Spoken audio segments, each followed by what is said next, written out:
On the southern tip of South Korea, shipyards rise along the coast. At one of the biggest here, Hanwha Ocean, massive cranes move ship components into place, like pieces of a giant puzzle fused together with ships nearing completion docked at the shore. It really is hard to capture the size and scale of the work being done here. Some of these ships are as long as the Empire State Building is high. Shipbuilding for commercial and defense purposes is a big driver of South Korea's economy and a linchpin in trade and security relations with the U.S.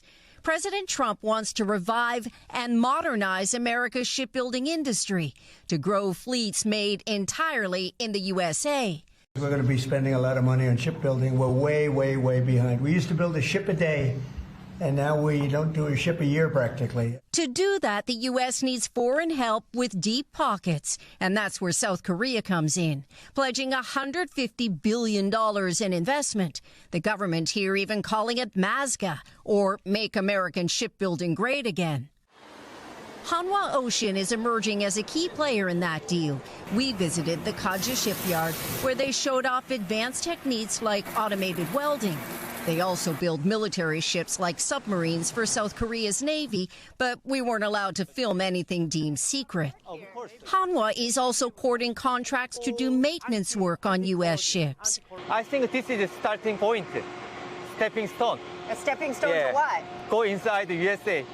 For Hanwha to go inside the USA to build ships? Yes, of course. The USNS Charles Drew is a cargo and supply ship, part of the U.S. Navy's 7th Fleet, operating in the Indo-Pacific. So it's a lot more cost-effective for us to stay in the area. Danny Beeler is the ship's principal port engineer. There's not enough shipyards for the amount of ships that we have or that Big Navy has. I'm with it for bringing it all back to America. That American shipbuilding has seen better days is not exactly a secret.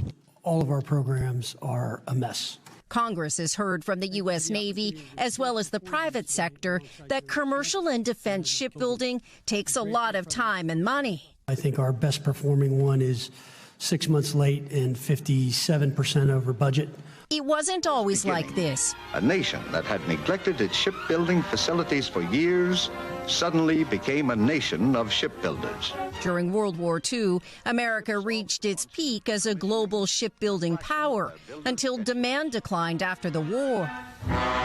When less expensive foreign competition came along, for example, first from Japan and then from Korea and now from China, the U.S. shipbuilding industry was much less competitive in the commercial market. Based on gross tonnage, or what ships weigh, South Korea, Japan, and China are far outpacing the U.S. China alone accounts for 74% of global production.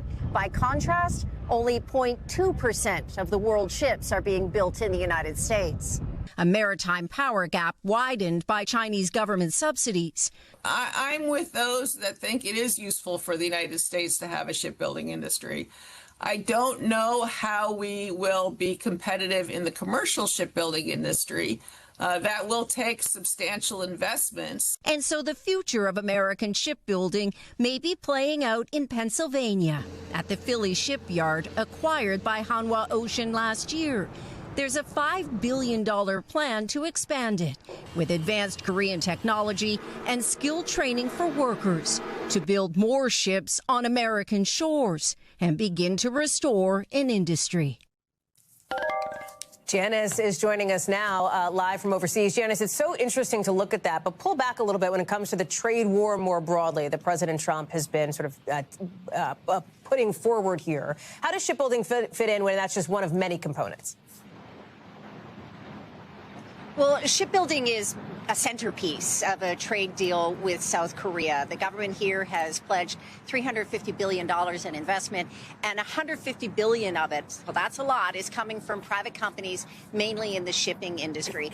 The subtext to all of this, of course, is competition with China and the dominance that it has on global supply chains, including shipping. China now has 232 times the shipbuilding capacity of the United States. That's according to U.S. Navy estimates. And that's a maritime gap that's been widening with more Chinese government subsidies that go into that industry.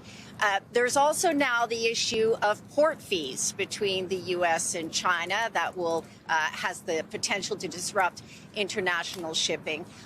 And we haven't even talked about the Jones Act, Hallie, which has been around since 1920. Which you know I love. Let's get into dictates, that any goods going between U.S. ports have to be on U.S.-built ships. The bottom line is that it's going to take time and it's going to take money and it's going to take policy changes in the U.S. In order to turn this industry around. Hallie. Janis, Mackey, Frayer, good to see you as always. Thank you very much for bringing us that reporting. We thank you for watching. And remember, stay updated on breaking news and top stories on the NBC News app or watch live on our YouTube channel.